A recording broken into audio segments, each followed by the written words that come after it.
और मंजूषा से हमरा बहुत ज्यादा लगाव नहीं है, हालांकि मंजूषा पर हम बहुत काम कर रहे हैं। एक बात जाने ले कि हमरा अच्छा लगी रहे है कि अगर ये संस्थान अंगिका वास्तव भी अगर ये करण मंजूषा के साथ आप सब जे करने छे कि बहुत अच्छा बात है, कहने की मंजूषा पीछे नहीं छे।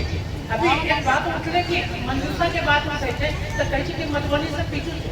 अभी हम विजय मिश्रा जी को बताए दिए कि हमारे पास उदाहरण है कि 7वीं शताब्दी में मंजूषा के नींव पड़ी चुकल कोई चक्रवर्ती देवी के कारण मतलब कि मंजूषा के नींव पड़ना चाहिए बात नहीं है। हमरा से को कोई बराबर नहीं है।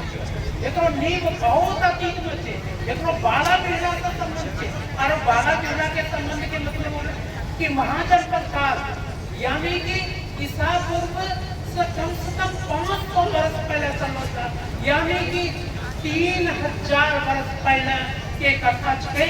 और वही कथा के चित्र रूप में गढ़लो गए छे मंजूषा कला में। और जो मंजूषा कला के बात रखे छे कितना पुराना छे, ओकरा अगर जन्म के द्वारा या जनक भी हुआ अगर है करलो जाए छे तो हम बहुत बड़ा बात है। हम समझे छे के एकरा से आया रुपया के नहीं पर पीछे कलाकार छे, हमरा बहुत है साहित्यकार के जे के एकरा पर कविता लिखी जाए एकरा की आगू बढ़ते हम बहुत बहुत आभार कि हमरा ई दृश्य देखे के मौका मिले। नहीं तो हम रहने के मनोविद के कॉलेज ले के हमरा पढ़ाई तो वहाँ पर कोई जरूरत नहीं है। लेकिन अगर नहीं दिए तो ये बात तो हमारी नहीं है कि है माहौल नहीं दिखा पाती बस एक साथ हम अपना बात